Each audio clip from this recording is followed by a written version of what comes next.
Donc, bien, bonsoir. Merci d'avoir bravé les éléments. Bon, la pluie, c'est moins pire que le feu. Hein. On va regarder ça, The Fire, n'est-ce pas, Jacques-Marie? Tu peux venir à côté de moi, Eric aussi. Frédéric, elle est à l'accueil.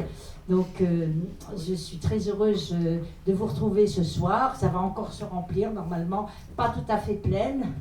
Mais bon, on y travaille pour que chaque séance remplisse la salle et on ne désespère pas. Alors quand il y a les étudiants de l'UPEC, évidemment, on n'a pas assez de place dans cette salle, on est obligé de faire ça ailleurs, puisqu'on a un partenariat avec l'université de Créteil.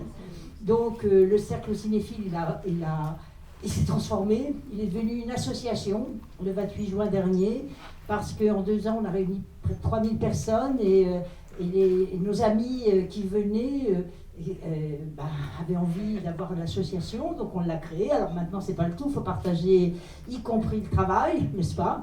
Pas que le plaisir. Et donc, on fait des séances mensuelles sur des sujets de société, des grands sujets de société ou géopolitique. Il y a de quoi dire et faire en ce moment dans le monde.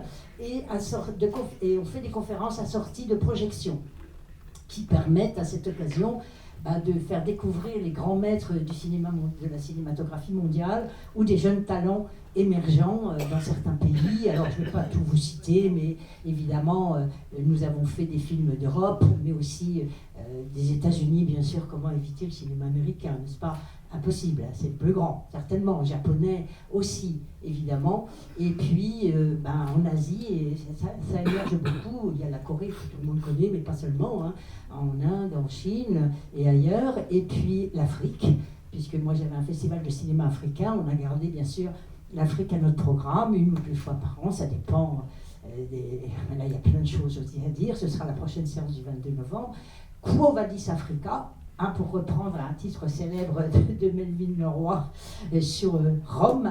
Donc, on va évidemment, vous serez informés. Pour ceux qui ne sont pas encore dans le réseau, vous donnez vos noms et vos adresses mail à l'accueil, comme ça vous recevrez. On fait des YouTube de chacune de nos soirées, donc merci François, nous avons notre caméraman ici et notre photographe ici Laurent, et nous sommes heureux évidemment de faire connaître un petit peu et les sujets pour lesquels on essaye d'apporter une analyse, un regard un peu différent de ce qu'on entend matin, midi et soir à la radio ou télévision. On a fait des soirées Russie-Ukraine, on a fait des soirées sur l'Iran, on a fait des soirées sur l'Afghanistan, on défend le droit des femmes. Femme, vie, liberté, on a ici une grande chanteuse iranienne dans la salle.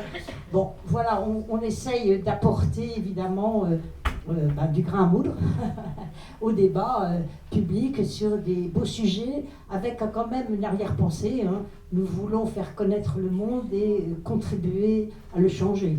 Alors, c'est une grande ambition.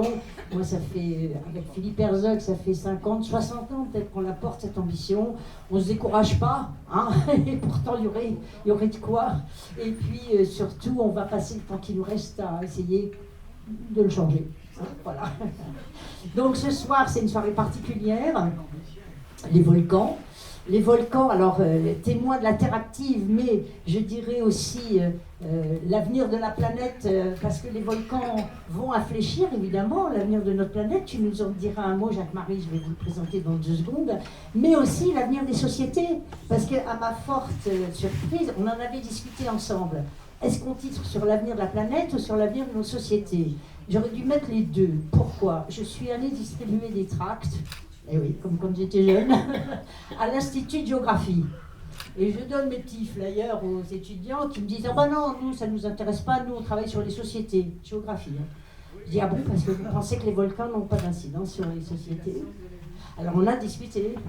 Du coup, ils ont pris quand même les flyers. Est-ce qu'il y en a ici de l'Institut de géographie? Ah bah, ils ne sont pas venus. Ils vont peut-être arriver pour le film. Alors, ils m'ont quand même aidé à mettre les affiches parce que je me suis battue, on a mis les affiches, j'ai distribué mes petits flyers.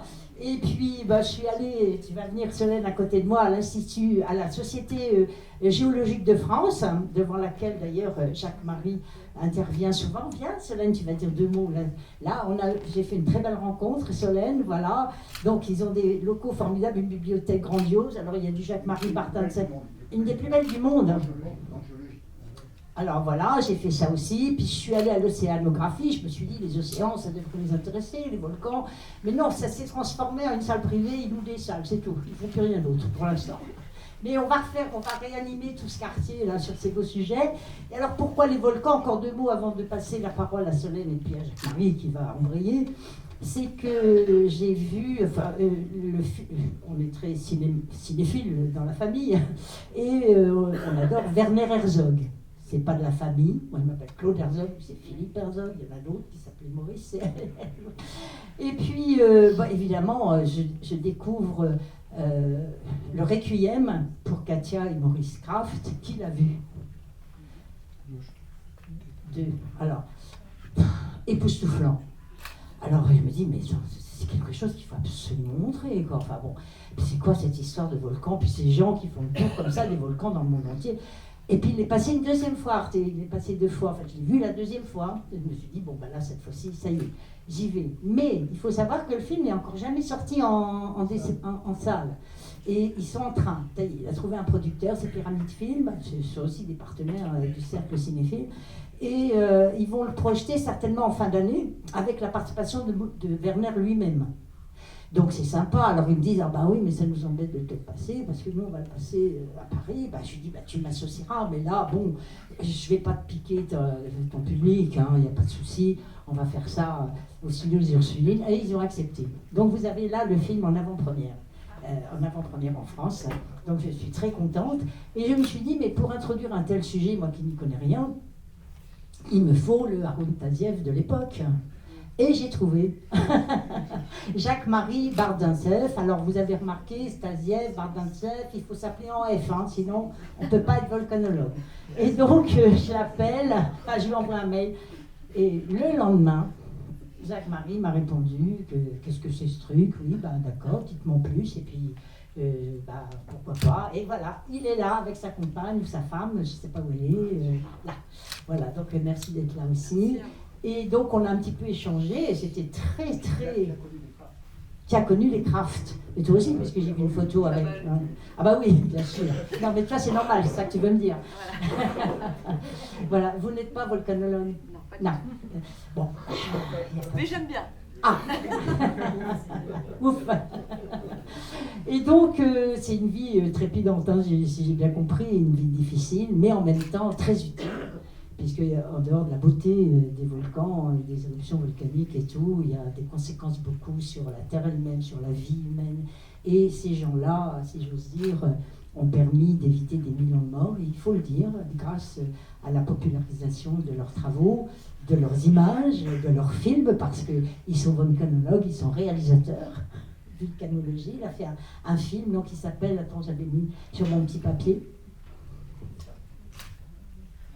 qui s'appelle Volcano. C'est ça? C'est bien ça? Tu as fait un film, Volcano, tu te rappelles-tu? Tellement t'as fait de choses.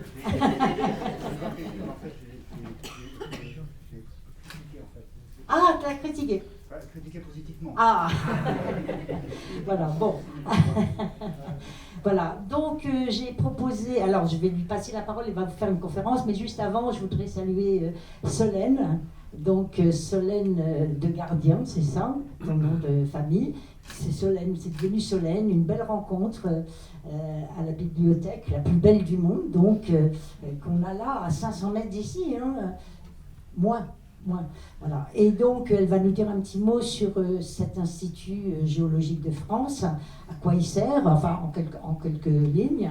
Et puis je la remercie d'être là. Alors ils ont publié une belle revue avec un dossier volcanologie. C'est Jacques-Marie qui en fait l'édito d'ailleurs, je l'ai là. Mais malheureusement, je lui avais demandé d'en offrir à tout le monde, de les amener au moins pour les mettre à la vente. Elle n'en avait plus. Ils sont épuisés, il n'y en a presque plus. Alors si on le veut, il faut l'acheter. Voilà. Mais tout à l'heure, on vous fera aussi, on vous offrira la possibilité d'acheter. On ne les offre pas malheureusement, et puis il n'y a pas de raison, les livres de Jacques-Marie, donc un livre pour les grands, volcanologie, puis un livre pour les petits, ou les comme moi qui connaissent rien, absolument, les volcans pour les enfants, donc à la veille de Noël, on va déjà l'écouter, puis si c'est bien, on fera des cadeaux de Noël. Eh ben c'est non, mais on prend tes livres parce qu'en plus ils sont lourds. Hein. C'est moi qui les ai apportés. J'en ai bavé sous la flotte, là c'était terrible. Donc Solène, c'est à toi. Merci beaucoup Claude. Bon bah voilà, je suis un peu sous pression de devoir parler de la plus belle bibliothèque du monde. Ça a démarré très très haut. Je suis responsable de la bibliothèque de la Société géologique de France qui est rue Claude Bernard. Donc si on va au bout de la rue Gay-Lussac, il y a une porte verte. Derrière cette porte, il faut appuyer sur n'importe quel chiffre parce que c'est ouvert dans la journée. On arrive dans un jardin typique qui a souvent derrière les 77 rue Claude Bernard. Il y a un jardin et au bout du jardin, il y a un hôtel particulier où la Société géologique de France a pris ses pénates dans les années 1960, mais elle existe depuis 1830.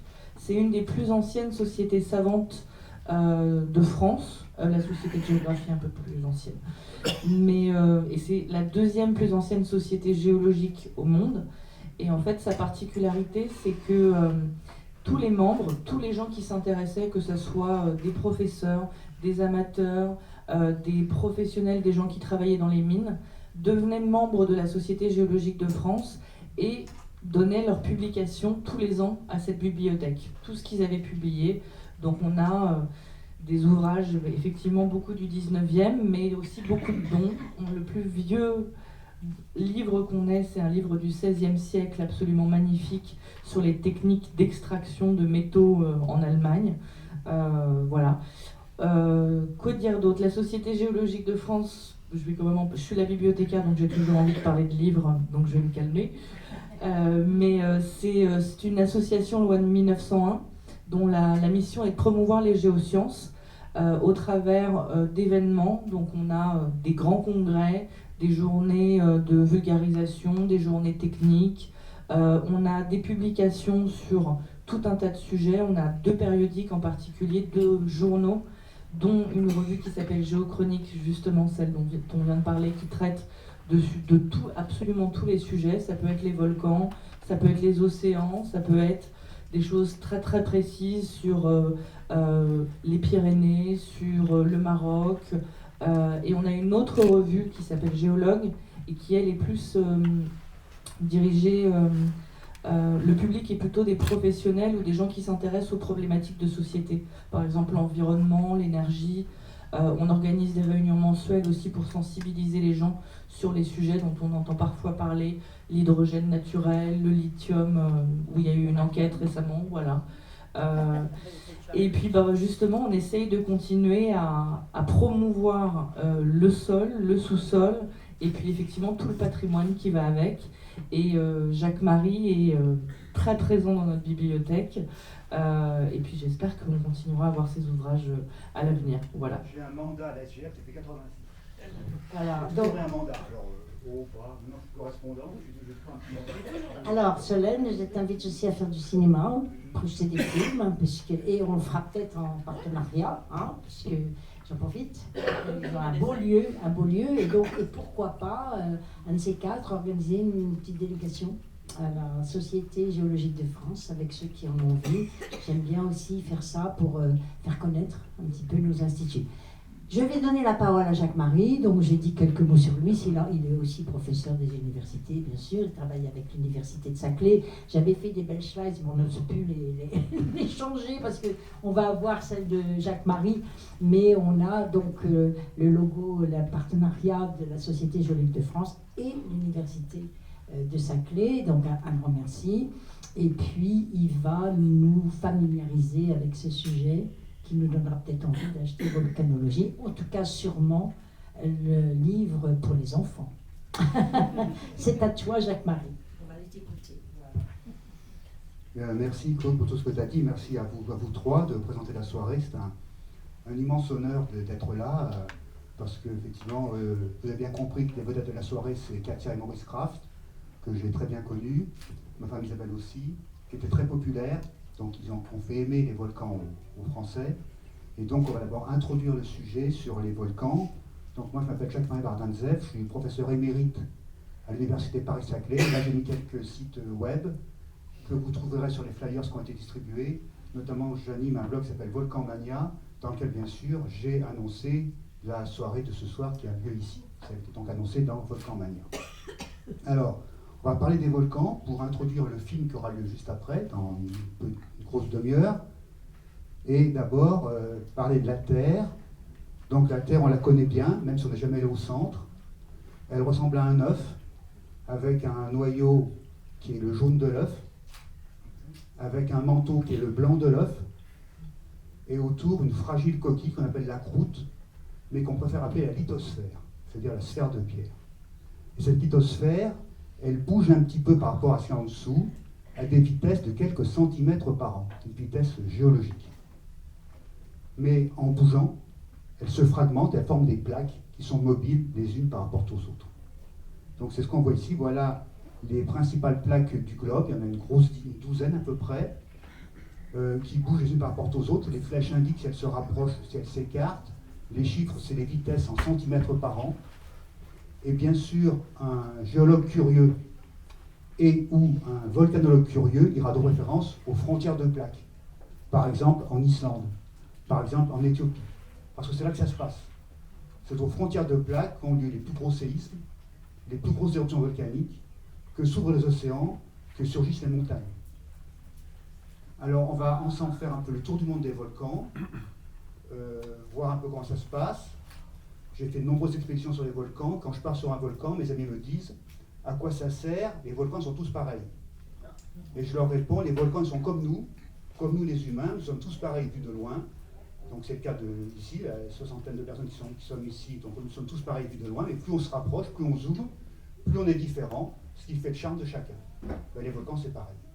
Il reste qu'on peut essayer d'identifier les grands types d'éruptions pour mieux après savoir s'en prémunir. On dit souvent qu'un problème qui est bien posé est à moitié résolu, donc on va essayer de bien le poser ensemble, et après on essaiera de le résoudre, ensemble toujours. Alors on va commencer un tour du monde, on commence par le Kilauea, qui est un volcan d'Hawaï, donc une île américaine au cœur du Pacifique, qui produit des coulées de lave. Donc le sol s'ouvre, il y a une fracture qui libère du magma liquide qui coule plus ou moins loin. Alors il va couler plus ou moins loin selon qu'il est fluide ou visqueux.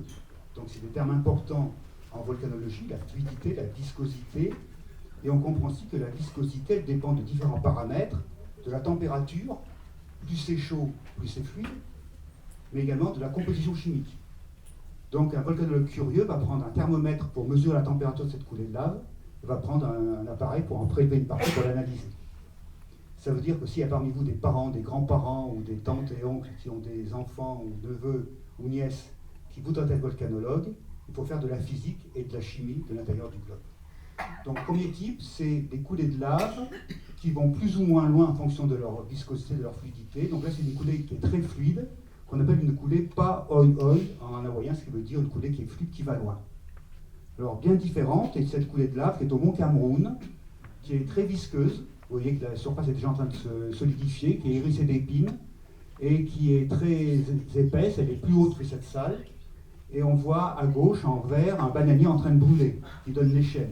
Donc le bananier, il est vert, là, il fait 7 mètres de haut et la coulée fait 15 mètres d'épaisseur. Donc elle avance tout doucement, mais de façon inexorable. Alors ici, on est toujours à Hawaï, on a deux coulées. Alors c'est une photo un peu extraordinaire, j'ai eu la chance de faire, voilà, c'est la chance aussi qui joue parfois. Hein. Au premier plan, une coulée fluide, au deuxième plan, une coulée visqueuse. Pourquoi? C'est le même magma, au même endroit, la même pente, donc reste un paramètre, c'est que sûrement la première est un peu plus chaude que la seconde. Quand c'est un peu plus chaude, elle fait peut-être 1060 degrés contre 1030. Donc il faudrait vérifier, mettre un thermomètre, voir si celle-là devant est plus chaude que la deuxième. Et 30 degrés suffisent pour modifier parfois le comportement d'une coulée de lave qui s'épanche. Et puis voilà, il y a la coulée du mont Cameroun qu'on a vu tout à l'heure, qui avance toujours, vous voyez, quand elle émet encore des gaz. Au premier plan, on voit un point rouge juste ici. C'est le magma qui est toujours prêt à sortir. Donc cette coulée de lave, elle traverse une route. Vous voyez la route qui prend en écharpe la photo. Et à droite de la route, on voit des gens. Alors ces gens, ils sont ni morts ni blessés, ce qui est le principal. Par contre, ils sont très contrariés parce que la route est coupée. Alors voilà, ça donne un petit peu déjà un premier première remarque, c'est qu'il faut hiérarchiser les risques quand on fait des catastrophes, qu'elles soient naturelles ou technologiques. La vie humaine, ça n'a pas de prix, donc des risques humains, alors que des risques matériels, ça peut se rattraper, ça peut s'assurer, ça peut se rembourser, on peut aider des pays pauvres à reconstruire une route. Voilà. Mais donc on a des gens contrariés par une coulée, et on ne peut pas arrêter la coulée, hein. Donc la route est coupée, mais également des constructions, des poteaux électriques, des plantations de litchis, d'avocats, d'ananas, une usine de canne à sucre, enfin voilà, donc grosse perte financière pour un pays, le Cameroun, qui est un pays en voie de développement, qui est plutôt pas très riche. Voilà, alors voilà les dégâts matériels. C'est en Islande, une pauvre maison qui a été recouverte par une coulée, donc qui est détruite, qui est perdue. Mais on peut deviner que les habitants ont eu le temps de partir. Donc c'est le premier type de risque, ce sont des coulées de lave, gros dégâts matériels, mais faibles dégâts humains ou quasiment pas de dégâts humains. Alors dans certains cas, la lave se cantonne dans un cratère, elle fait donc ce qu'on appelle un lac de lave, c'est assez exceptionnel. Pourquoi? Parce qu'il faut un équilibre parfait au niveau thermique. S'il fait trop chaud, le lac déborde. S'il ne fait pas assez chaud, le lac se solidifie. Alors là, c'est un exemple d'un lac de lave qui est au Chili, au Villarrica, qui est donc un volcan qui fait à peu près 3000 mètres de haut, qui est englacé. Donc on grimpe en technique alpine, c'est pas compliqué, hein, mais il faut quand même être encordé, avoir un crampon, un piolet, des crampons. Et quand on arrive au sommet, on voit l'œil du cyclope, un petit lac de lave qui est au sommet. Et là, un plus gros lac de lave, c'est l'Ertale en Éthiopie, donc un lac de lave qui est environ 200 mètres de diamètre, température 1250 degrés, hein, c'est les plus hautes températures mondiales naturelles. Et un autre exemple, c'est ici à Hawaï, le Pu'u, qui fait environ 80 mètres de diamètre et qui également fait 1250 degrés de température. Alors, tant qu'un lac de lave est dans son cratère, ça va bien. Le risque, c'est que s'il y a un flanc qui s'éboule, toute cette lave se déverse sur des régions qui pourraient être habitées. Donc, à ce moment-là, ça devient un risque. Deuxième cas, le magma ne s'épanche pas de façon liquide, mais il est assez visqueux pour se pulvériser, pour exploser en paquets, en fragments, qu'on appelle des bombes volcaniques. Donc ici, nous sommes à Stromboli, en Italie, et ils projettent des paquets qu'on appelle des bombes volcaniques. Chaque point rouge que l'on voit pour avoir la taille d'un ballon de rugby, d'une voiture ou d'un autobus. Plus ça monte haut, plus ça retombe loin. Donc c'est un risque beaucoup plus élevé que le précédent. C'est ce qu'on appelle projection retombée. Projection et ça retombe, ça peut être donc des cendres, des bombes, des blocs, des fragments. Donc le magma, il est pulvérisé. C'est ce qu'on voit ici au piton de la Fournaise, photo prise de nuit. On voit les bombes qui forment des trajectoires paraboliques qui montrent leur projection et les retombées. Alors ces projections peuvent être très haut. Là, c'est le Fuego au Guatemala, un volcan qui fait environ 3700 mètres de hauteur, qui émet des cendres qui retombent, vous voyez, sur les flancs du volcan, mais également sur les maisons et les villages en contrebas. L'Etna, un gros volcan européen qui fait également des projections de cendres. Alors on voit ici une éruption de l'Etna qui avait empêché, les cendres étaient tombées sur l'aéroport de Catane qui avait été coupé. Donc quand j'étais allé sur place, bon, c'était posé à Palerme. Donc vu de là, on dit bah, c'est à côté. Et en fait, entre Palerme et Catane, il y a 300 km. Hein. Donc c'est quand même une mauvaise surprise. Donc voilà, enfin, j'étais pas le premier ennuyé, il y avait tous les Italiens qui étaient dans le souci. Et ce magma, ces cendres, en fait, elles sont brûlantes. C'est du magma à peine refroidi, elles font 700 degrés. Donc dès que la nuit tombe, eh ben, on voit un panache fluorescent, rouge, rougeoyant, qui montre la température de cette projection. Voilà, puis d'autres volcans explosifs, comme le Tavurvur en Papouasie-Nouvelle-Guinée, comme le Tungurahua en Équateur. Donc vous voyez, les panaches sont de plus en plus hauts. Le Stromboli, c'est 500 mètres, là c'est plutôt 5 km. Hein. Le sommet du Tungurahua, c'est 5 km de hauteur. Donc le panache fait 5 km, parfois il peut faire 50 km. Donc plus ça va haut, plus ça va loin. Donc ça peut recouvrir des départements entiers, voire un pays entier. Donc ce deuxième type est déjà beaucoup plus dangereux que le précédent. Parfois l'eau s'en mêle, comme en Islande, une éruption sous-glaciaire, le Vatnajökull. Donc le glacier fond, l'eau se vaporise, c'est le nuage blanc qu'on voit, c'est la vapeur d'eau, et ce qui est noir, c'est des cendres volcaniques. Donc c'est un volcan noir et blanc, mais qui peut être très contrariant, comme ça a été le cas en 2010 par l'Eyjafjallajökull. Voilà, donc on voit ici un avion qui est condamné en Papouasie suite à des retombées de cendres d'un volcan voisin. Troisième type de risque. On a vu 1, des coulées de lave, 2, des projections retombées. Troisième type, c'est encore autre chose, c'est ce qu'on appelle des nuées ardentes.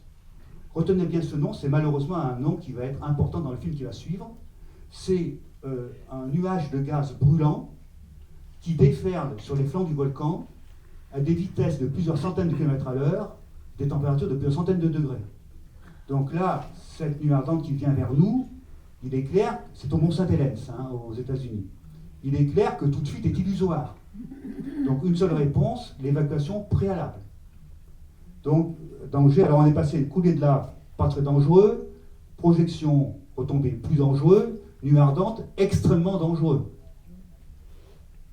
Voilà le Mont Saint-Helens en 1987, donc 7 ans après l'éruption de 1980. Au départ, c'était un volcan pointu, on l'appelait le Fujiyama de l'Amérique du Nord. Il a été pulvérisé, il a perdu 300 mètres de hauteur. On voit un cratère en fer à cheval d'où sont parties des nuées ardentes. Et sur le lac, sur Spirit Lake, le lac des esprits, flottent des troncs d'arbres emportés par les nuées ardentes, tel fétu de paille. On voit au premier plan des arbres cassés, des troncs cassés, et le lac est rempli de troncs, 7 ans après, qui flottent, qui ont été soufflés. C'est une forêt de séquoias, de conifères magnifiques qui a été soufflée par cette nuée ardente. Voilà une autre nuée ardente. Voilà une autre nuée ardente. Oui, allô? Radio Londres. Donc,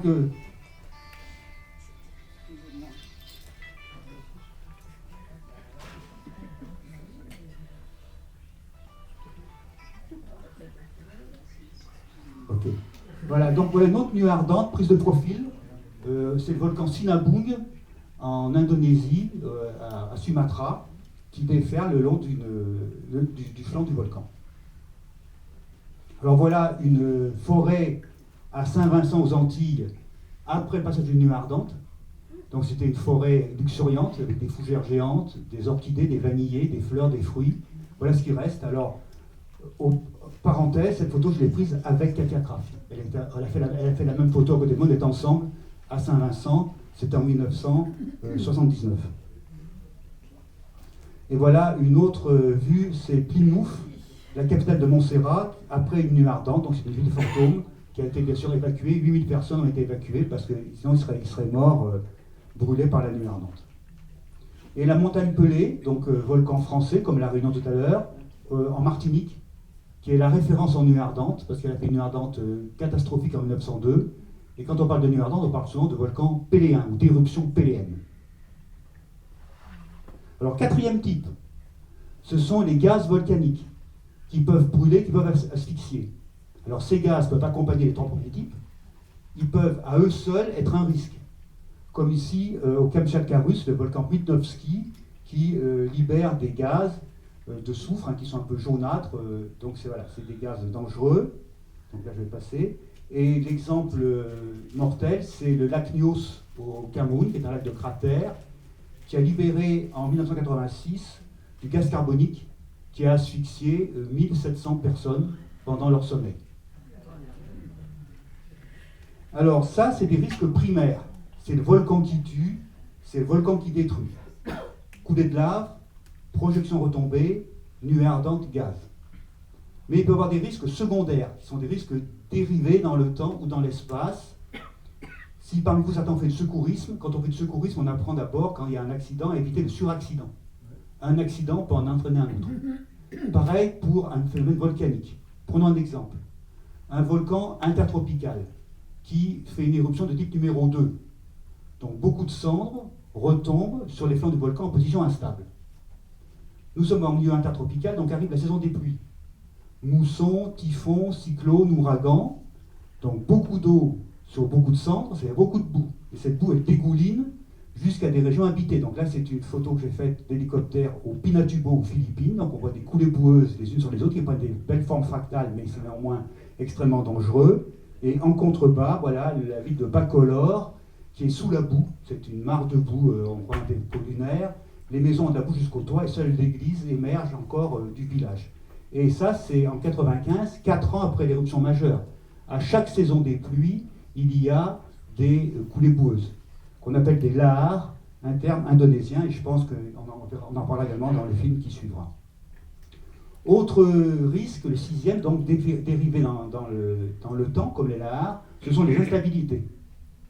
Moi, je suis d'origine grenobloise, et je sais bien donc, que quand on monte en station de ski, l'hiver, assez souvent, la route est coupée, où il y a des glissements de terrain, la route est coupée localement, hein, mais la montagne, elle glisse. A fortiori, un volcan qui est faillé, qui est secoué par des microséismes, qui est altéré, il y a des fumerolles. Donc là, on est au Merapi, Indonésie, on a un dôme de lave visqueux qui est prêt à s'ébouler. Il va faire donc ce qu'on appelle des avalanches ardentes. C'est comme des avalanches de neige, sauf qu'elles sont en bloc et qu'elles sont brûlantes. Donc c'est le sixième type, qui peut se passer également 1 an après l'éruption, 10 ans ou un siècle après l'éruption. Et enfin, septième type de risque, dérivé dans l'espace, ce sont les tsunamis. Une éruption d'un volcan côtier ou insulaire peut mettre en œuvre des grosses masses d'eau marine qui déferlent parfois loin de l'autre côté de l'océan. Donc là, c'est en Papouasie, le volcan Vulcan, on le voit à l'arrière-plan, il a fait une vague qui a dévasté le port de Rabaul. Donc là, c'est dérivé dans l'espace. Donc au total, il y a 7 types de risques. 4 primaires, coulées de lave, projection retombée, nuées ardentes et gaz. 2 dérivés dans l'espace, 2 dérivés dans le temps, c'est couille boueuse et instabilité. Et un décalé dans l'espace, c'est le tsunami qui peut traverser un océan. Voilà, donc ça, c'est le tsunami, c'est une photo qui est prise au Japon qui montre qu'un peu partout, il y a des risques de tsunami. Et cette image montre très bien ce qui se passe. En se rapprochant de la côte, la vague prend de l'ampleur. Donc une vague qui fait un demi-mètre sur l'océan peut atteindre 10 mètres ou 30 mètres sur une côte. Alors là, je vais passer. Voilà, alors première partie, c'était le problème qui est posé, 7 types de risques, comment faire. Donc deuxième partie, c'est le volcanologue face aux risques volcaniques, ce qu'on verra également illustré dans le film tout à l'heure. Donc peut-on prévoir les éruptions? On va dire assez bien. Il y a eu des progrès énormes, hein. Moi j'ai 47 ans de volcanologie, il y a 47 ans c'était la préhistoire. On n'avait pas de mobile, pas de portable, pas de GPS. Comment vivait-on? En fait, les jeunes pensent qu'on survivait, qu'on vivotait. Alors, bon, voilà, enfin, donc 47 ans après, on n'est pas plus malin qu'il y a 47 ans, mais on a des moyens tellement développés qu'il y a eu des progrès énormes. Donc là, par exemple, c'est au Vanuatu, en Nouvelle-Zélande, en Océanie, au pied du volcan Yasur, une petite station volcanologique qui est montée en type de surveillance. Alors comment ça marche? On voit au premier plan des panneaux solaires qui captent l'énergie. En dessous de laquelle, c'est un sismographe qui enregistre les mouvements du sol. Ce qui est à droite, c'est un thermomètre qui enregistre les températures du sol. Ce qui est tout à côté de moi, c'est un pluviomètre. Et à gauche, c'est l'antenne qui transmet tout ça en live à l'Observatoire de la capitale de Port Vila, qui peut donc suivre en direct, 24 heures sur 24, eh bien, l'évolution d'un volcan. S'il y a un paramètre qui devient anormal, les volcanologues peuvent intervenir sur place et éventuellement proposer aux responsables une évacuation partielle de la population. Voilà un observatoire, enfin c'est l'ancien observatoire de la montagne Pelée, face à la montagne Pelée, donc qui a fait une éruption en 1902. Donc cet observatoire a été construit à la demande d'Alfred Lacroix. Alors il est hérissé d'antennes, il fait face au volcan. Et dans cet observatoire, maintenant il y en a un nouveau qui l'a remplacé, hein, mais dans l'observatoire, il faut imaginer qu'il y a des ingénieurs, des techniciens, des chercheurs, des scientifiques qui se relaient 24 heures sur 24, 7 jours sur 7. Il n'y a pas de 1er mai, il n'y a pas de 14 juillet, il n'y a pas de jour de Noël, car le volcan peut se réveiller n'importe quand. Et c'est à ce prix-là que les autres gens peuvent dormir à peu près sur leurs 2 oreilles. Donc, des observatoires au pied des principaux volcans dangereux du monde. Donc là aussi, les Crafts se sont beaucoup investis pour faire connaître ces dangers, pour faire développer les observatoires. Ça sera développé parfaitement dans le film juste après. Des surveillances en live, donc là c'était des mesures de déformation du sol. On voit que le volcan est en éruption juste en arrière-plan, ça se passe en Papouasie, la ville est dévastée. Et d'un jour sur l'autre, on voit que le sol bouge de quelques millimètres, de quelques micro-radians, c'est-à-dire que le magma il bouge toujours sous le sol, et donc que l'éruption continue. Voilà, donc il ne faut pas faire rentrer les gens chez eux. Mesure de température, au Kawaichen en Indonésie, donc le soufre dans ces 3 états, liquide rouge, solide jaune, gazeux jaune pâle. Donc on compare souvent un volcanologue à un médecin de la Terre, parce qu'il prend les mêmes mesures, il prend des températures, il prend des pressions. Et puis également, il peut s'intéresser aux antécédents du malade. Est-ce que ce volcan a déjà fait des éruptions? Qu'a-t-il fait? Voilà, donc là, c'est des mesures de spectrométrie, je vais passer, je ne vais pas insister. Voilà, mesures de température à Hawaï avec un thermomètre en tungstène, donc des mesures de plus de 1000 degrés. Donc on a bien sûr des gants spéciaux. Ben là, j'ai mis la tenue, on va dire, mythique des volcanologues. C'est un 3 pièces aluminisé, plutôt saillant. L'aluminium reflète la lumière, donc la chaleur. On a des chaussons, on a des gants, un casque intégré, et sur le visage, devant le visage, on a un verre triple doublé d'une mince feuille d'or qui protège les yeux. Moyennant quoi, on a un masque à gaz là-dessous, donc on a la sueur qui coule dans les yeux, on ne peut pas bien respirer, on se prend les pieds dans le cordon, et à part ça, tout va bien pour les prélever de la lave en fusion. Voilà, puis là c'est sur l'Etna, avec mon marteau, je fais un prélèvement d'une roche. C'est tout à l'heure je comparais un volcanologue à un médecin. Eh bien c'est vrai que cette comparaison va plus loin qu'encore qu'on se vient de dire. Quand on va chez le médecin, il nous prend notre tension, il nous prend la température peut-être, il nous fera faire un scanner, un IRL, enfin plein de choses, mais il nous dira quels sont vos antécédents. Avez-vous déjà eu l'appendicite? Y a-t-il dans votre famille des cas de problèmes rénaux, digestifs, respiratoires, cardiaques, enfin bon, voilà, etc. Car le passé parle pour le présent et pour l'avenir. Pareil pour un volcan. Donc, ce volcan a-t-il déjà fait des éruptions de type numéro 1, numéro 2, numéro 3? S'il les a faites, il pourra le refaire. Donc, le volcan ne parle pas comme un patient, mais ces roches parlent pour lui. Donc, avec ce marteau, on prélève des roches qui vont être analysées et datées par des collègues spécialistes des datations de roches. Donc, on pourra reconstituer le CV du volcan, son curriculum vitae. L'Etna a fait telle éruption, il pourrait les refaire. Le Vésuve qui a fait un Pompéi pourrait peut-être en refaire un. En tout cas, il faut l'envisager. C'est pas dans l'immédiat, mais bon, c'est des choses qui sont envisageables. Et la devise des géologues et des volcanologues, c'est mente et maleo, par l'esprit et le marteau, parce qu'on casse avec un marteau, mais en réfléchissant aussi en même temps. Voilà, et puis quand je parle de progrès, voilà par exemple une image satellite, prise par le satellite français Spot, d'un volcan japonais, le Sakurajima, qui menace la ville de Kagoshima, au Japon, 500 000 habitants. Donc avec Isabelle, on y a passé 3 jours là-bas. Il faut imaginer que nous, quand on va au travail, on voit en arrière-plan la tour Eiffel, ben là-bas, il y a un volcan qui fume, qui crache. Les abribus sont en béton. Les gamins partent avec un casque accroché à leur cartable, avec toujours une gourde d'eau, la nourriture, s'il y a un problème. Et puis également, il y a des répétitions.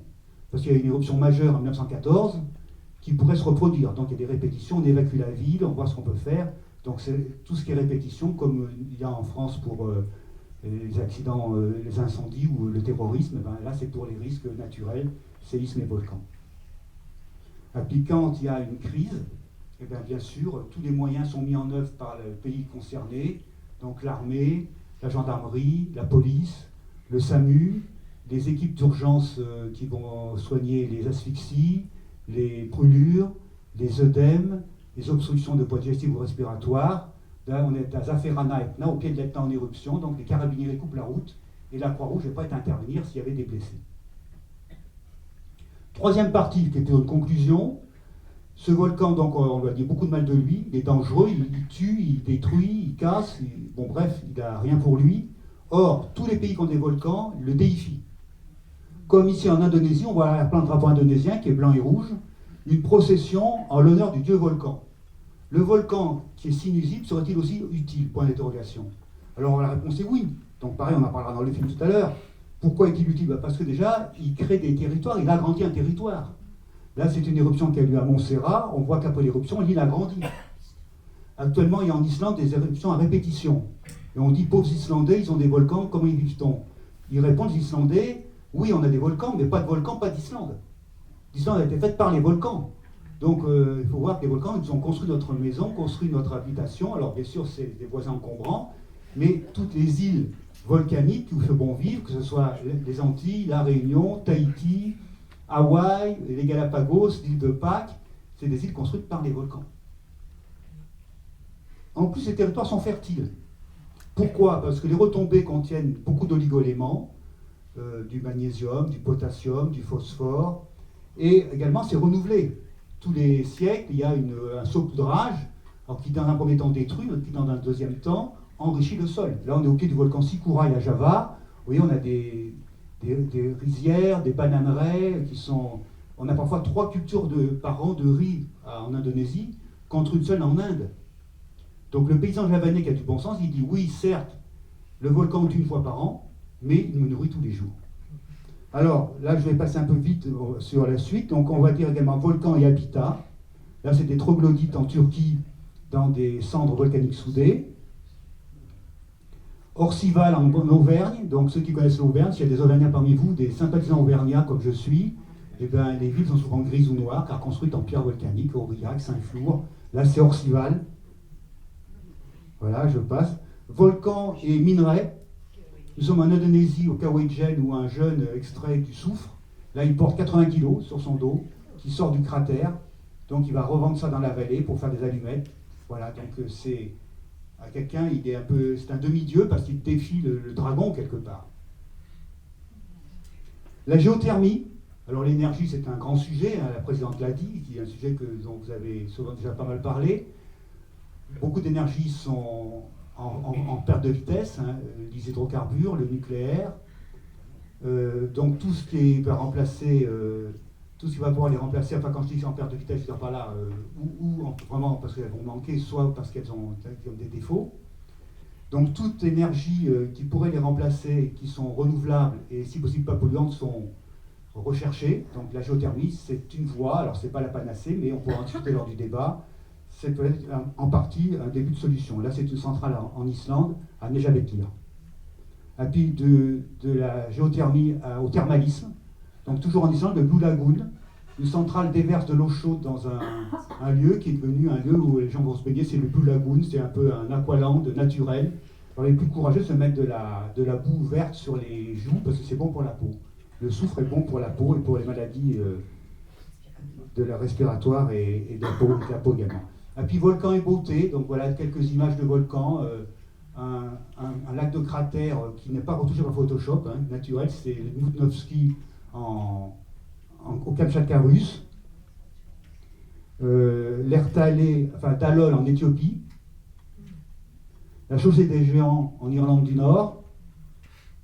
Là je vais passer, enfin c'est un teint que mon père m'avait donné quand j'étais gamin, c'est le Zao, que j'ai retrouvé plus tard au Japon.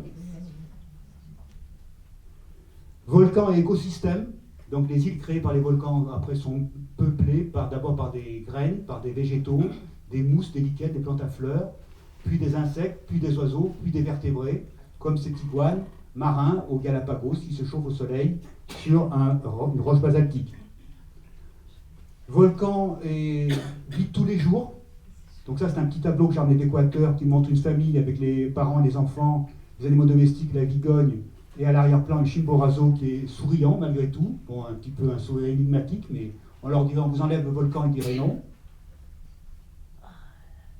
Une aquarelle d'Isabelle, ma femme, là, qui a peint Vulcain et Vénus. Donc Vulcain, le dieu des forgerons qui sculpte, qui forge des armes et des armures, voire un trident pour Neptune. Et Vénus, donc volcan et beauté ont déjà été associés dans le passé. Vulcain épouse Vénus, c'est la beauté de l'amour. Et la photo clin d'œil, pour donner le pendant avec la suite, c'est une photo où je suis avec Katia Kraft, donc 1988. Nous sommes à la Soufrière de Sainte-Lucie, et il y a marqué « Stop, défense d'aller plus loin ». Alors vous imaginez bien qu'avec Katia Kraft, on est allé plus loin quand même. Voilà. Donc on est un petit peu dans les temps. On a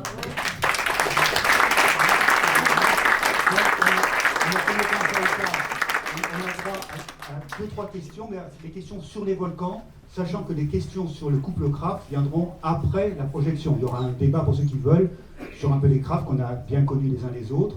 Donc s'il y a 2-3 questions sur ce que vient de dire sur les volcans en introduction du film, je donne la parole.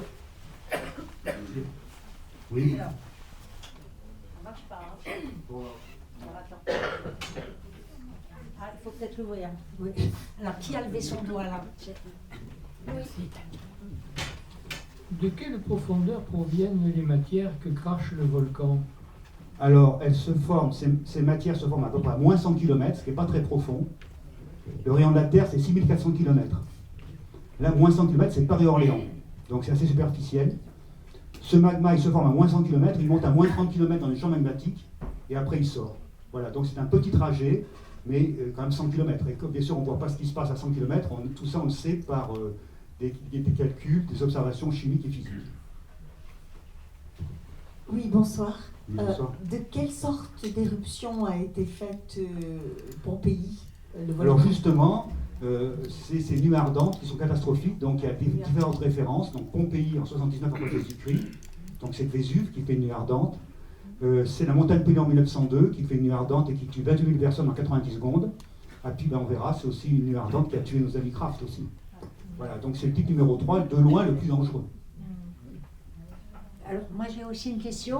On parle d'un volcan aux États-Unis, au centre des États-Unis, qui s'y se réveillait, alors c'est ce que j'ai lu, recouvrirait New York de cendres et mettrait la planète 10 ans dans l'obscurité.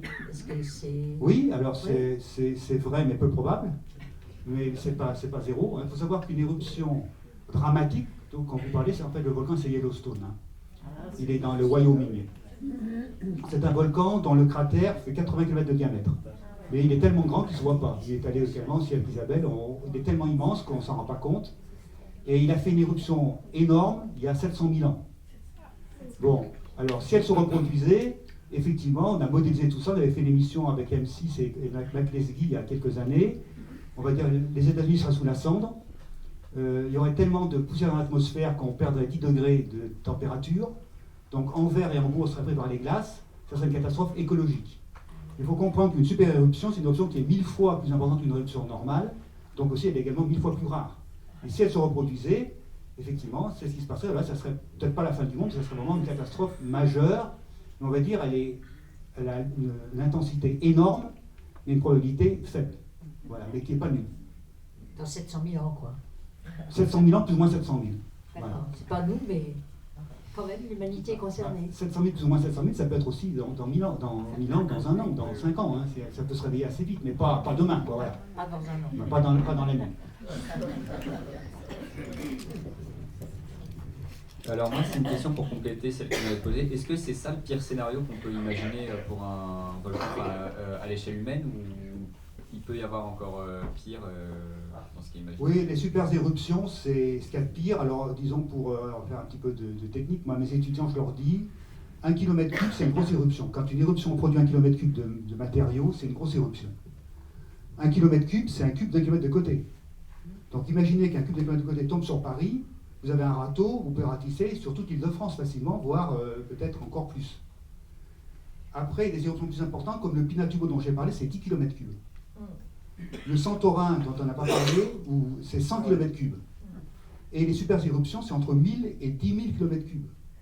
Donc oui, on dit qu'un km3 c'est beaucoup, 10, 100, 1000, 10 000.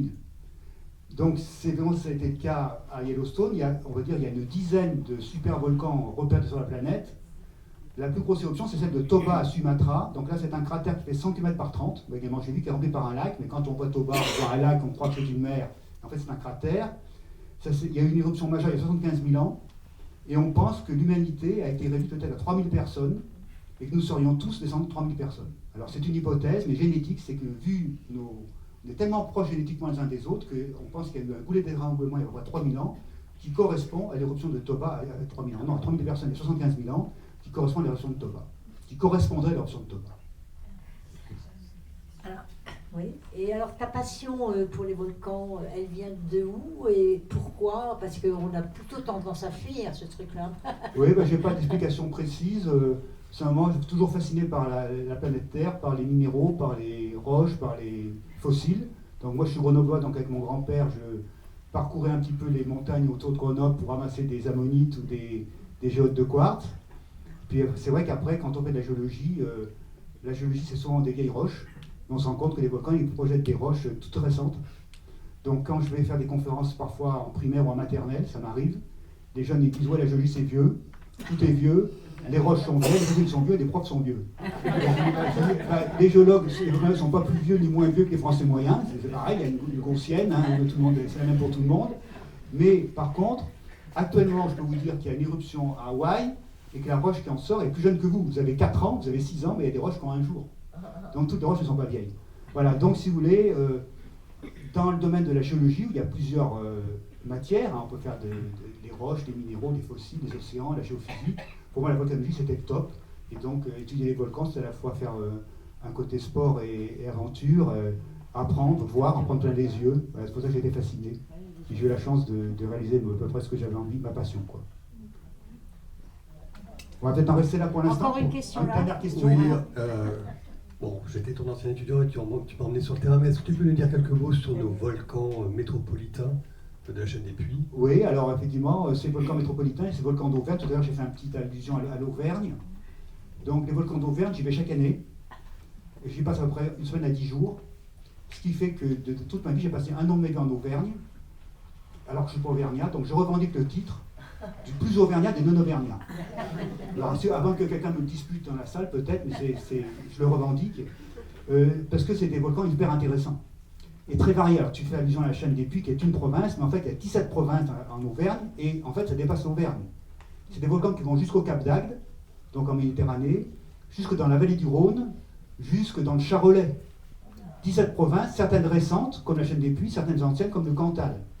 Donc, des roches très différentes, qui sont des références, car on a un énorme volcanologue, un immense volcanologue français qui s'appelle Alfred Lacroix, qui est au Muséum de Paris, qui a étudié la montagne Puy en 1902 et qui a décrit des roches d'Auvergne, et qui a appelé au Sancy les Sancyites, au Mont d'Or les Doréites, à la Bande-d'Anche les Lordanchites.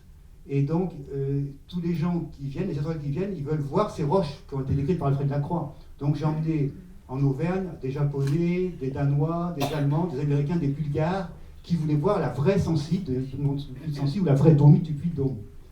Et c'est vrai que la chaîne des Puys, c'est des volcans récents. Dernière éruption, c'est le Pavin. Alors, c'est pas la chaîne des Puys, mais c'est à côté, c'est 6700 ans. La chaîne des Puys, c'est 8000 ans. Certains volcans se sont réveillés après 8000 ans, donc on ne peut pas exclure un réveil de la chaîne des Puys. C'est pas d'actualité pareil. Mais on ne peut pas non plus exclure, car on considère qu'il faut 50 000 ans pour qu'un volcan soit éteint. Donc 8000 ans dans la chaîne des Puys, donc rendez-vous dans 42 000 ans. Si c'est rien passé, ensemble, on rayera la chaîne des Puys de la liste des volcans potentiellement actifs du globe. Voilà. Et puis merci de ce que tu rappelles, parce que c'est vrai que d'avoir un ancien étudiant qui vient nous voir, c'est la plus belle récompense. Ça veut dire qu'en fait, on ne va pas trop casser les pieds, sinon il ne viendrait pas, quoi. Donc c'est le plus beau cadeau qu'on puisse me faire, c'est qu'un étudiant soit là. Merci à toi. Voilà. Il travaille sur un autre type de roche, il travaille sur les déchets radioactifs. Bien sûr, c'est de la géologie aussi. C'est de la géologie Bien aussi. sûr. Voilà. Ça fait partie des grands challenges qu'il Ils faut travaillent résoudre. sur leur enfouissement, enfin sur leur stockage géologique en profondeur à CIGEO, donc à Bure, Bien d'un sûr. ami de Landra. Et tu disais tout à l'heure, tous au niveau énergétique, les sources qui s'amenuisent, tu as cité le nucléaire. Alors, on va pas ouvrir le débat maintenant, mais c'est vrai. C'est pas le lieu. J'ai fait une soirée sur une soirée atomique, ça s'appelait, pour essayer de valoriser justement tous les bienfaits ou les développements ou les conséquences de la découverte du radium et de la radioactivité. Et si on peut faire des bombes et tuer avec le nucléaire, on peut aussi sauver des millions et des millions de vies, que ce soit dans l'énergie, la santé ou autre. Donc je crois qu'il faudrait aussi revaloriser en ce moment cette technologie pour permettre d'accompagner d'autres types de technologies dont tu as parlé d'ailleurs, et même la chaleur fatale des Bien sûr, centrales.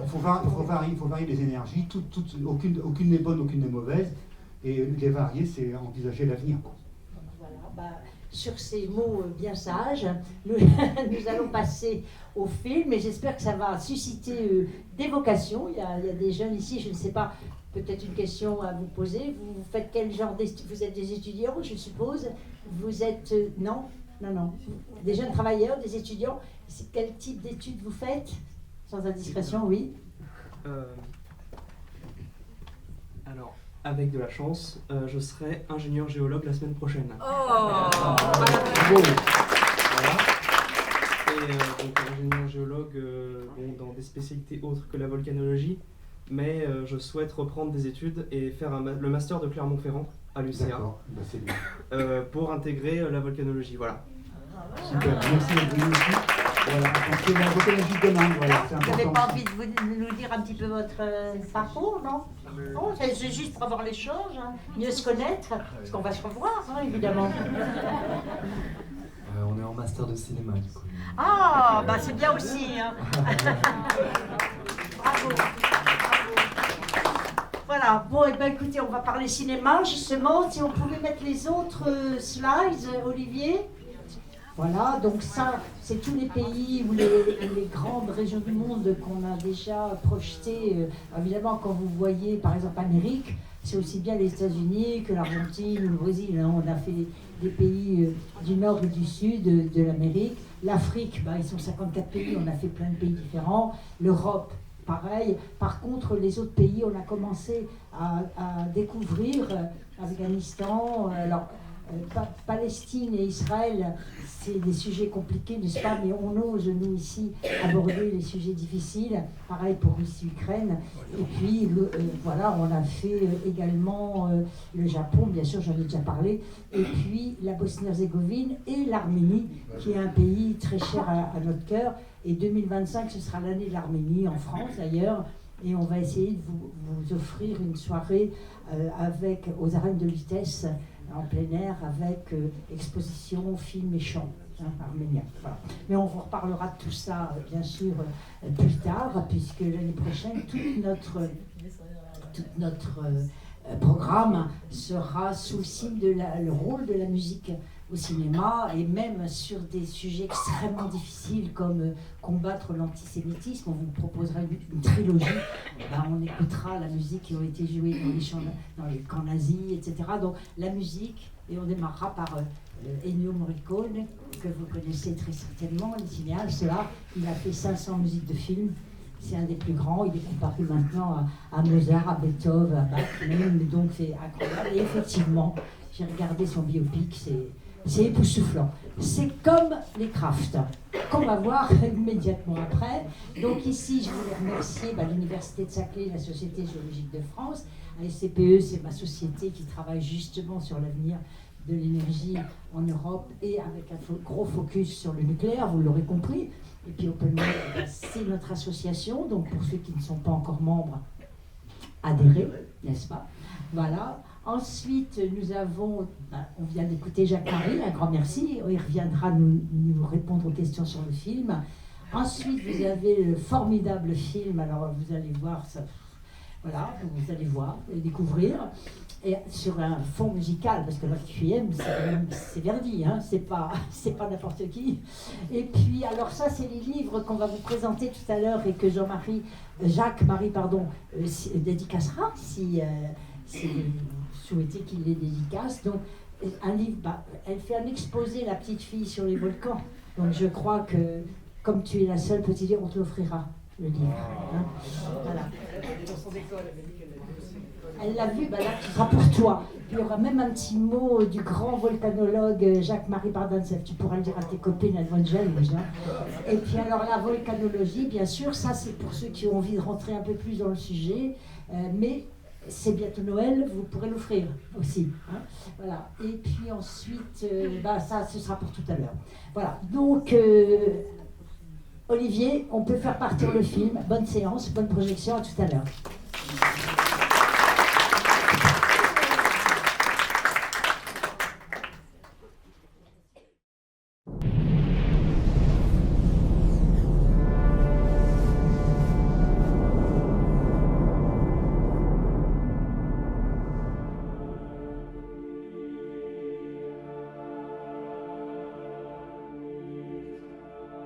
This film is in memory of Katja and Maurice Kraft, volcanologists from the Alsace region in France. Almost everything that we are going to see is footage shot by them. There is something so awe-inspiring in it, so never seen before, that attracted me as a filmmaker. They lost their lives together, capturing the might of volcanoes. This is their legacy. The lives and the death of Katja and Maurice are documented in films and books, and this here is not meant to be another extensive biography. What I'm trying to do here is to celebrate the wonder of their imagery.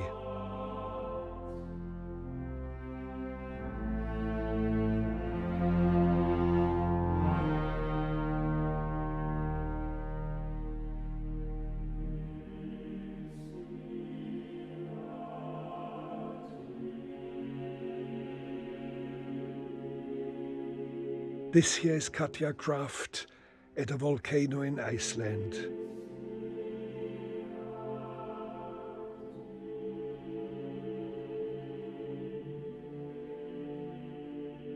And this is her husband, Maurice.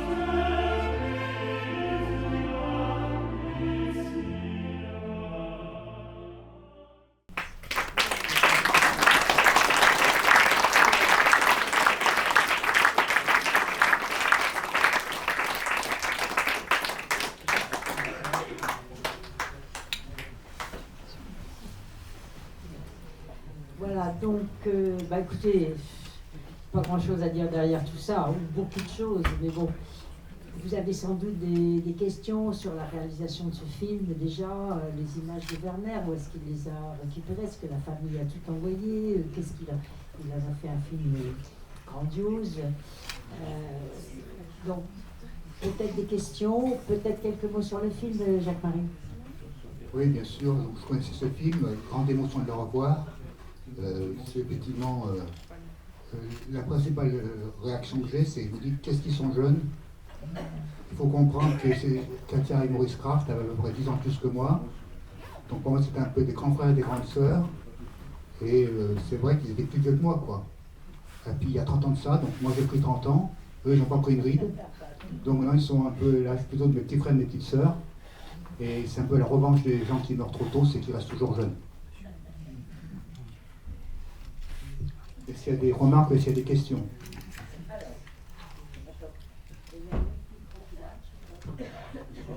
De quand date le film? 2022.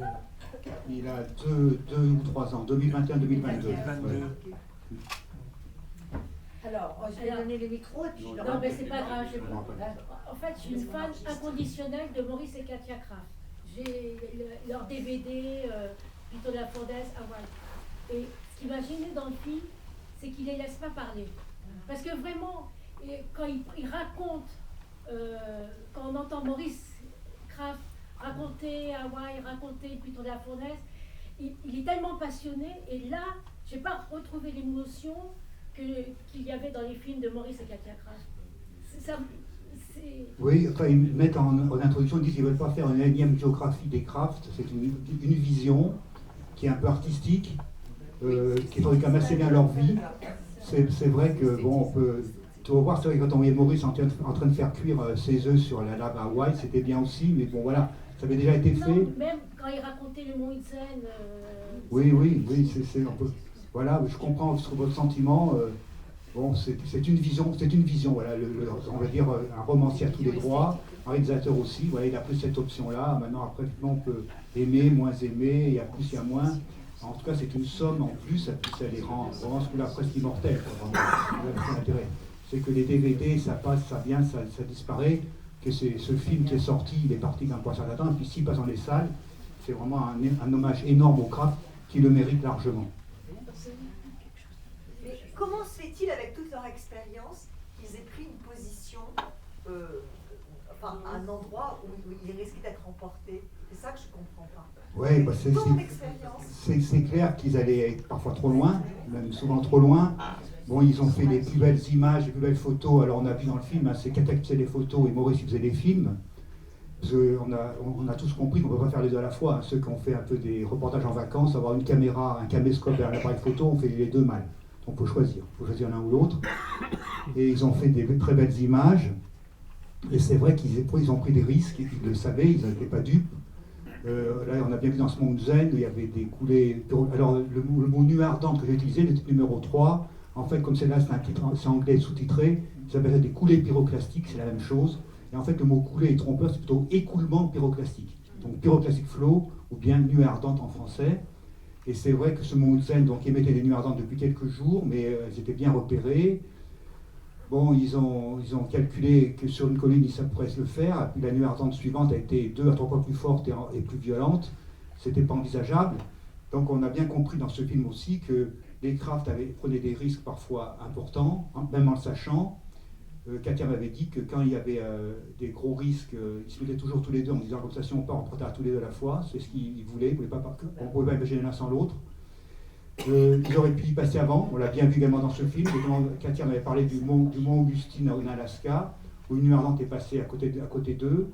Et dans le cas du mont Zen, finalement, alors j'associe à Rick Licken aussi, qui est un de mes amis, un volcanologue américain avec qui j'ai également fait un voyage aux Antilles. On était dans la même chambre, donc on avait sympathisé. Il était plus jeune que moi, par contre, pour moi c'était un petit frère. Donc aussi un futur grand volcanologue. Et c'est vrai que bon, alors moi j'avais pu comprendre qu'ils étaient, les Kraft étaient devant, Harry Licken était un peu plus bas, puis il y avait en dessous 39 japonais, des médias ou des chauffeurs de taxi, et en fait tout le monde est mort. Donc même si les Kraft avaient été raisonnables, ils étaient restés avec les médias, ils seraient morts aussi. Alors ça veut dire que ça avait été un peu sous-estimé, mais c'est des gens qui venaient sur place. Il y aurait eu une ville au pied de Lunzen, elle aurait été évacuée. Bien évidemment, mais là, c'était des médias faisaient aussi leur travail, et ça veut dire que si les médias prennent des risques, les reporters de guerre aussi, etc., ils se mettent aussi aux premières loges, et là, c'est vrai, les gens étaient trop près, on l'a su après plus tard, mais bien sûr, si on refait l'histoire, c'est facile. Bon, ils étaient trop près, mais bon, ils avaient pris des risques calculés, ils auraient pu mourir plus tôt, ils auraient pu mourir plus tard, ils auraient pu mourir jamais. Voilà, ils ont consacré leur vie au volcan, ils étaient conscients de ce qu'ils faisaient, en tout cas, ils n'étaient pas ignorants des risques qu'ils prenaient. C'est un cas rare quand même. Alors, il y a pas d'autres volcanologues qui sont morts dans ces conditions. Harry Licken, justement. Et puis il y a quand même eu des cas. Moi j'ai des amis qui sont morts au Galeras en Colombie. Il y a eu une explosion imprévue. Alors il y avait seulement un groupe de volcanologues au sommet, ils étaient 9. 4 sont morts ou 5, et puis 4 ont été très blessés. Moi j'ai un ami qui s'appelait Stanley Williams, qui a été très, très grièvement blessé au Galeras. Et pourtant, eux, ils étaient prudents. Oui, mais enfin, oui, c'était comme sur le volcan. Dès qu'on est sur un volcan, comme dirait Teddy Riner, on n'est pas dans la même catégorie, quoi. C'est un poids léger contre un poids lourd. Est-ce qu'on arrive à prévenir quand même les populations? Parce qu'à un moment donné, on voit dans le film qu'ils sont un peu inquiets à l'idée qu'on ne prévienne jamais les populations dans certains... Alors justement, les Kraft qui sont... Action a permis... Les Kraft sont morts en 91, donc depuis on a 30 ans de recul. Et comme je vous l'ai dit tout à l'heure, en 47 ans de volcanologie, que j'ai derrière moi, il y a 40 ans, ça semble la préhistoire. Et on va dire que pour l'instant, les dernières grandes éruptions, alors on a parlé du Nevado del Ruiz en 85, ils disent que c'est la 4e plus grande éruption meurtrière du monde, c'est ce qu'ils ont dit. Alors on peut récapituler les autres, la plus grande éruption meurtrière c'était en 1815 au Tambora, en Indonésie, 92 000 victimes. La deuxième c'était le Krakatoa, toujours en Indonésie, en 1883, 36 000 morts. Après c'est la montagne Pelée en 1902, 29 000 morts, et après le Nevado del Ruiz, 25 000 morts. Et après le Nevado del Ruiz, il y a eu le lac Nyos dont j'ai parlé en 1986, qui a fait 1700 morts, et depuis il n'y a pas eu d'éruption qui avait plus de 1000 victimes. Donc c'est un énorme succès. Alors, bien sûr, quand il y a plusieurs dizaines de personnes qui meurent, c'est dramatique, chaque vie est respectable, mais c'est des chiffres qui n'ont rien à voir avec plusieurs dizaines de milliers. Donc c'est vrai qu'on a quand même fait d'énormes progrès d'évacuation. On n'est pas à l'abri d'une erreur, qu'il y ait demain une catastrophe qui fasse des grandes quantités de victimes quelque part dans le monde, mais depuis 1986, il n'y a pas eu d'éruption gravement meurtrière, alors qu'il y a eu des éruptions potentiellement meurtrières, notamment le Pinatubo en 91, ça fait peu de victimes alors qu'il y avait 300 000 personnes qui étaient menacées. Il y a eu le Chaitén au Chili, il y a eu le Montserrat aux Antilles, qu'on avait vu avec Isabelle aussi. Donc il y a eu des grandes éruptions où les gens ont été évacués. À Montserrat, c'était la sœur de la Pelée. Montagne Pelée 1902, 29 000 morts, 2 survivants. Montserrat 1997, 8 000 évacués, 20 victimes. Alors c'est 20 trop, respect à ces 20 personnes, mais vous voyez, on a inversé le pourcentage. Alors moi, je voudrais savoir, j'avais entendu dire que grâce... Excusez-moi, monsieur, je suis là, oui, vous me cherchiez. Voilà. Que grâce à un volcan, on a eu le fauvisme en art, puisque les peintres, il y a eu, c'est le Krakatoa qui avait... Ou le Tambora plutôt. Le Tambora, voilà, c'est ça, qui avait implosé sur lui-même et qui avait mis, alors vous allez me dire que c'est vrai, émis une couleur orange dans le ciel qui avait recouvert le monde. Et c'est comme ça qu'on a eu les peintres fauvistes qui ont fait des toiles. Est-ce que c'est vrai cette légende? C'est pas possible, hein. C'est vrai que c'est dit. C'est vrai que les grosses éruptions perturbent le climat. Donc après, en 1815, c'était le Tambora, c'était également Waterloo en France, hein. Enfin en Belgique plutôt. Hein. Mais c'est vrai qu'après 1815, il y a eu des années sans été. Donc je crois que Frankenstein a été écrit juste après. Et puis il y a eu l'éruption de 83 de Krakatoa également, qui a fait des couchers de soleil improbables. On l'a vu également au Pinatubo, quand les volcans projettent beaucoup de cendres dans l'espace. Il y a des diffractions, donc il y a des couleurs improbables. Donc certains pensent oui, que le fauvisme est né à ce moment-là, d'autres disent l'impressionnisme aussi. C'est vrai que la naissance d'un courant artistique, c'est à la fois des génies humains, mais également des génies naturels. Donc c'est le mariage des deux qui marche. Alors, est-ce que c'est vrai, est-ce que c'est pas vrai? Ça a dû avoir une influence. L'histoire, en tout cas, l'histoire est belle, elle est pas fausse. Oui, moi je suis resté sans voix avec ce film. Je la trouve absolument extraordinaire parce que il est vraiment, il colle à la réalité. On voit ce que les Kraft ont subi. Mais ce qui m'a beaucoup touché dans ce film, c'est toutes les populations qu'ils ont montrées dans les difficultés dans des zones volcanologiques. Et ça, c'est très fort dans le film. Oui, c'est vrai qu'un volcan, quand ça crache des cendres, c'est dramatique. Moi, j'ai par exemple des retombées de cendres sur l'Etna. Il faut imaginer, c'est comme la neige, vraiment la neige de cendres, sauf que la neige, elle fond, les cendres, ça ne fond pas, quoi. Donc, on est pris dans de la cendre dans le cou, dans les yeux, dans le nez, dans la bouche. On croit qu'on va s'asphyxier. Et puis ça tombe par terre, on en a dans les vêtements, il y en a sous la porte. Même quand on est dans une porte, ça passe sous la porte, ça glisse, ça vole partout. Et c'est vrai que les gens après, ils ont des mètres de cendres et de roches qu'ils ne peuvent pas enlever.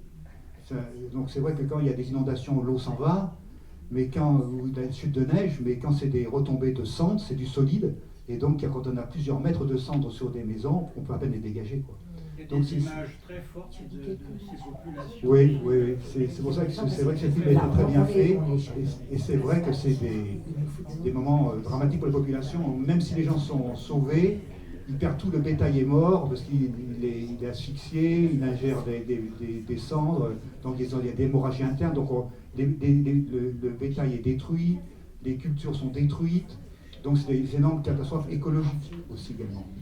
Alors, écoutez, on est un peu pressé par la salle, alors qu'on avait bien dit débat après le film, évidemment, question-réponse après le film. Le film étant projeté à 19h, il durant 1h30. Pour moi, c'était 21h30, quoi, à la fin de la séance. Bon, on va trouver un compromis acceptable pour les deux. Donc, on va encore prendre une intervention ici sur Herzog, sur Werner, sur le cinéaste. Pourquoi ce film? Parce que effectivement, on peut s'interroger si c'est un choix qu'il a fait. C'est magnifique, c'est grandiose, c'est époustouflant. C'est comme tu disais, c'est un hommage extraordinaire avec des musiques sensationnelles de toutes sortes, d'ailleurs de toutes les régions du monde. Et avant de donner la parole à Philippe, un tout petit mot sur les Kraft quand même, qui étaient volcanologues, mais qui étaient aussi des anthropologues, parce qu'ils ont filmé les populations dans toutes les régions du monde. Et pas seulement le volcan, ils ont filmé les hommes, et ça c'est formidable, et ça, c'est un cinéaste comme Herzog qui est capable de le restituer. Ces images sont extraordinaires, alors elles ont été prises, et il fallait faire le montage, il fallait faire le film, absolument. Philippe, 2 mots, et puis après, attends, encore un petit mot, comme ça je reprendrai pas la parole après. Non, c'est pour vous dire qu'après on se retrouve à la brasserie Les Ursulines, pour tous ceux qui veulent venir, puisqu'on a commandé le restaurant. Alors c'est à la charge de chacun d'entre nous, mais vous verrez, c'est sympathique comme tout, il faut terminer ça ensemble. Mais avant, bien sûr, Jacques-Marie dédicacera quelques livres, ou sinon il les emmènera à la brasserie. Philippe, quelques mots sur le cinéaste. Oui, c'est vraiment du Werner Herzog, ce film. Quand on suit sa trajectoire, il montre une réalité, mais c'est l'œil de Werner Herzog, le créateur, qui traite la réalité à sa façon, qui la sublime. Il la crée. C'est pas un rendu de réalité pure simple, pure juste, c'est par un créateur de génie. Et alors quand on suit sa trajectoire, il y a des jeunes dans la salle en études d'ailleurs, À 19 ans, il avait déjà un projet. Il rend son film de fin d'études. C'était peu après la guerre, on dirait, mais quand même, ça l'a poursuivi dans toute sa vie. Son film de fin d'études, c'est sur le thème « L'homme créateur, Prométhée, conquis l'espace, bâtit des immeubles, et ça se casse la figure. C'est la destruction, et il recommence. » Alors, évidemment, le côté destruction après la guerre, on peut comprendre. Mais Werner Herzog a toujours été sur le double aspect. Qu'est-ce que c'est que l'homme Prométhée? Il y a toujours création et destruction, et recommencement. Et plus ça va dans son œuvre, le côté destruction, alors il montre la folie des hommes dans leur création. On peut voir Fitzcarraldo, par exemple. D'ailleurs, il y a un clin d'œil à Fitzcarraldo où on fait gravir une montagne, un navire sur une montagne. Là, il y a une voiture qu'on fait gravir la montagne. À la fin, il y a des clins d'œil sur lui-même. Il y en a d'autres dans le film, d'ailleurs. Donc, c'est vraiment du Werner Herzog. Plus ça a avancé, c'est pas simplement pour montrer que on monte, on crée et puis on détruit. C'est la beauté de l'aventure humaine et la sublimation de l'aventure humaine l'emporte sur le côté. Et la folie elle-même est magnifiée. Et donc, en ce sens, ce film est tout à fait typique. Je ne veux pas revenir sur sa filmographie, j'ai vu probablement.